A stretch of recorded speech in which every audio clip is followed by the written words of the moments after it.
Perkenalkan, nama saya Vina Tatiana, perwakilan dari kelompok 2. Di sini kami akan melakukan promosi kesehatan tentang PHBS. Di sini ada Fauziah dan Fadila sebagai pemateri, Inayat sebagai pemateri, di sebelah sana ada Firly sebagai Ibu RT dan Isanuddin sebagai Pak RT. Dan di sini ada Geraldo, ada Eki, ada Indira, dan sebelah sana ada Erwin sebagai warga. Selanjutnya saya persilakan untuk Fauziah memaparkan materinya. Waktu dan tempat saya persilakan. Terima kasih kepada Nina sudah memberi waktu dan tempatnya untuk saya menjelaskan. Kita mulai aja ya. Di sini saya akan menjelaskan tentang PHBS. Sebelumnya udah ada yang tahu belum PHBS itu apa? Saya belum tahu. Oke, jadi PHBS itu singkatan dari perilaku hidup bersih dan sehat ya. Di sini saya langsung mulai aja ya. Ada 10 indikator PHBS di tatanan RT. Yang pertama yaitu ada pertolongan persalinan oleh nakes. Ada yang tahu gak pertolongan persalinan bisa dilakukan oleh siapa aja? Bidan.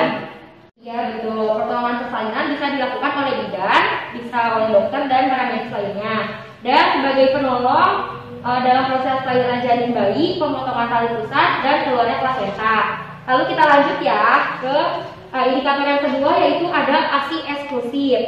ASI eksklusif adalah pemberian ASI kepada bayi sejak umur 0 sampai 6 bulan tanpa ada makanan tambahan. Dan ada pun manfaat ASI eksklusif yaitu yang pertama ada sistem kekebalan tubuh bayi lebih kuat, dan yang kedua ada berat badan bayi lebih ideal. Dan yang ketiga memperkuat hubungan bayi dan ibu, lalu ada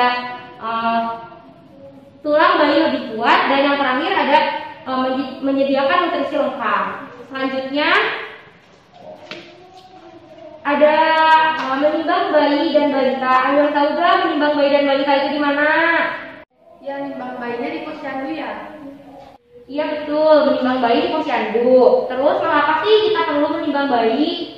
Bu RT tahu kan Ibu? Untuk mengetahui pertumbuhan bayi ya? Iya betul. Terus kapan aja sih kita menimbang bayi di posyandu? Setiap bulan. Betul Bu, kita menimbang bayi setiap bulan ya, mulai dari umur bayi itu 1 bulan sampai 5 tahun, dan menimbangnya itu di posyandu ya. Selanjutnya saya lanjut ke indikator yang keempat yaitu ketersediaan air bersih ya. Air bersih adalah sumber air minum rumah tangga yang berasal dari sumber air dalam kemasan leding, pompa dan sumur. Dan air yang terlindungi serta mata air terlindungi dengan berjarak 10 meter dari penampungan kotoran dan limbah. Lalu ada pun manfaat dari air bersih yaitu yang pertama untuk memenuhi kebutuhan cairan dalam tubuh dan menjaga kesehatan dan kebugaran tubuh. Lalu ada pun manfaatnya yaitu untuk membantu pekerjaan sehari-hari. Selanjutnya dari indikator 5, saya akan mempersilakan waktu dan tempat kepada Inayat untuk memaparkan materi. Sebelumnya saya ucapkan terima kasih kepada Fauziah yang sudah memaparkan materi tentang PHBS dari indikator pertama sampai indikator keempat. Nah, di sini perkenalkan nama saya Inayah. Di sini saya akan melanjutkan menjelaskan tentang indikator F5, yaitu di mana indikator F5 itu cuci tangan pakai sabun. Sebelumnya udah ada yang tahu belum cuci tangan pakai sabun itu seperti apa yang benar ya? Oh, ibu-ibu belum tahu ya cara cuci tangan yang benar itu seperti apa. Tapi sebelumnya ibu-ibu bisa cuci tangan di rumah itu contohnya itu seperti apa? Boleh saya tahu? Saya aja yang beri contoh. Boleh, baik. Prakteknya di sini dulu ya. Ada di sana. Karena di sini nggak ada air, jadi di sini kita menggunakan antiseptik aja ya. Boleh tangannya? Coba. Oh iya, baik. Terima kasih. Baik, ibu-ibu, bapak-bapak, di sini saya akan menjelaskan cara cuci tangan yang benar, yaitu di mana secara memakai. Tapi mohon maaf bisa berdiri untuk semuanya. Baik, di sini karena kita tidak menggunakan air mengalir, nah jadi di sini kita menggunakan antiseptik saja.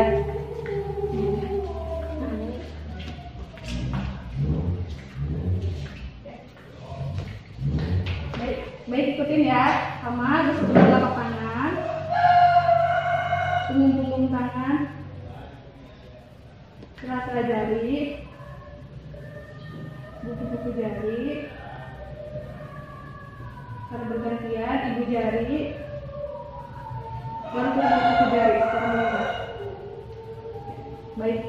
kasih. Boleh silakan buka kembali. Baik, ibu-ibu, bapak, terima kasih. Nah, di sini saya akan menjelaskan pengertian cuci tangan itu sendiri apa. Cuci tangan menggunakan sabun dan air mengalir untuk menghilangkan kotoran dan mikroorganisme. Terus waktu melakukan cuci tangan itu kapan aja sih? Nah, waktu melakukan cuci tangan itu yang pertama tuh ada mencuci tangan setelah buang air besar atau kecil. Yang kedua, cuci tangan sebelum dan sesudah makan dan sebelum menyiapkan makanan. Nah, yang ketiga itu mencuci tangan setelah mencedoki anak atau bayi. Nah, selanjutnya di sini saya akan menjelaskan yang ke-6, yaitu indikator yang ke-6, yaitu untuk penggunaan jamban sehat. Nah, ibu-ibu, kalau boleh saya tahu, nah di rumahnya itu ibu-ibu menggunakan jambannya yang jongkok atau yang duduk. Kalau ibu ini mohon maaf pakai jambannya apa ibu? Saya pakai jamban yang jongkok. Jongkok. Kalau ibu ini? Saya pakai yang duduk. Duduk. Kalau ini? Jongkok. Ini? Kalau Pak RT? Saya jongkok. Oh, berarti sama ya Pak RT. Oh ya. Baik, ternyata ada yang jongkok sama yang duduk ya. Nah, kalau untuk ada ketersediaan jamban itu menggunakan jamban leher angsa dengan tangki spiteng atau lubang penampung sebagai pembuang akhir. Nah, selanjutnya di sini ada indikator yang ke-7, yaitu di mana pemberantasan jentik. Nah, pemberantasan jentik itu bisa dilakukan dengan cara 3M. Nah, 3M itu yang pertama untuk menguras dan menyikat dinding tempat penampungan air. Nah, yang kedua menutup rapat-rapat tempat penampungan air. Nah, yang ketiga itu mengukur atau menyingkirkan barang-barang bekas yang menampung di air hujan. Nah, selanjutnya itu ada indikator yang 8. Nah, di mana indikator 8 itu sendiri ada makanan buah dan sayur tiap hari. Nah, kalau boleh saya tahu ibu-ibu sama bapak-bapak makan buah dan sayur itu setiap hari atau jarang-jarang? Jarang-jarang. Oke. Terus pengertian itu mengonsumsi buah dan sayur lebih baik setiap hari dengan penimbangan 2 porsi sayur plus. Nah, yang ke indikator yang ke-9 itu ada aktivitas fisik setiap hari. Nah, kalau boleh saya tahu, ibu-ibu sama bapak pernah nggak melakukan aktivitas fisik setiap hari? Setiap hari nyapu. Kalau ibu ini? Cuci piring. Oh, nyuci piring bisa. Kalau ini? Nyapu ngepel. Oh, itu kalau bisa. Ini? Jarang. Oh, jarang kenapa?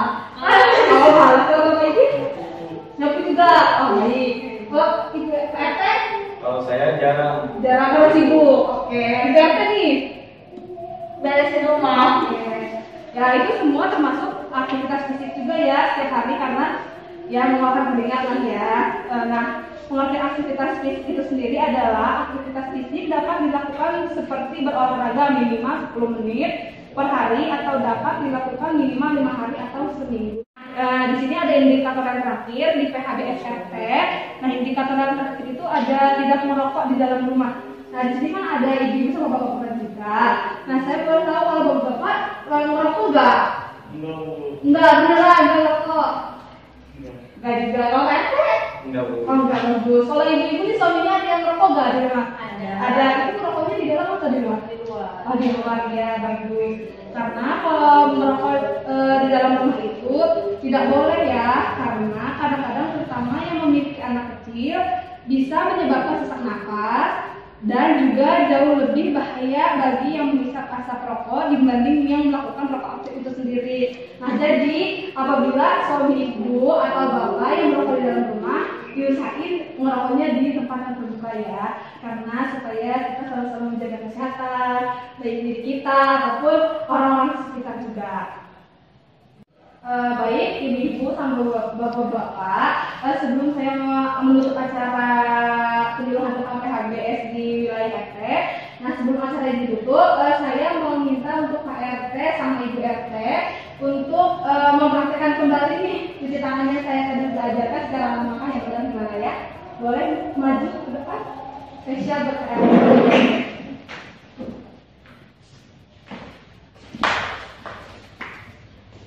Ya. Ini dia. Saya sama usap praktekin gimana cara yang benar cuci tangan yang saya praktekin tadi.